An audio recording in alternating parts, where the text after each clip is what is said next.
Hello, I am Editor Than Mai. I will provide you with the latest information of the day.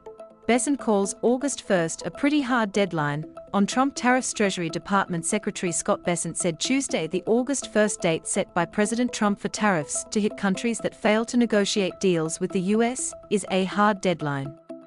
Bessent, during an interview on Fox Business's Mornings with Maria, said countries without trade deals will be hit with the tariffs Trump announced in the spring, which caused markets to drop amid fears of higher prices and an economic slowdown. I think August 1st is a pretty hard deadline for all countries, because what I think will happen is that the tariff level will boomerang back to the reciprocal level from April 2nd, Bessent said. That doesn't mean we can't negotiate when the countries are at the higher level.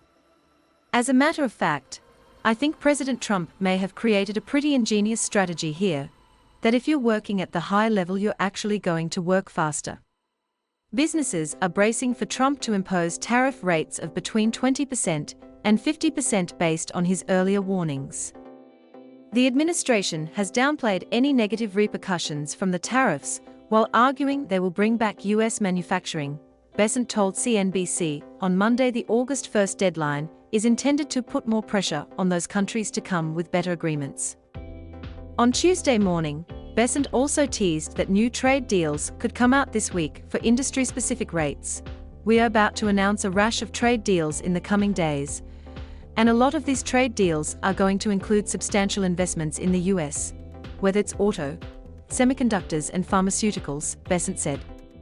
Bessent is set to travel to Stockholm early next week for a third round of talks with his Chinese counterparts about the US-China trade deal, which he said is set to expire August 12. We'll be working out what is likely an extension then, he said about his expectations. I think trade's in a very good place with China. He also previewed that talks with China will include sanctions on Russia oil, which would set 100% tariff on countries who buy it. President Donald Trump has changed the narrative here that tariffs can be used for negotiations, away from just economics, but for world peace, Bessent said. Trump lowered the rate on Indonesia from 32% to 19% last week after striking a deal. Please like and subscribe to wait for the next information. Goodbye and see you again.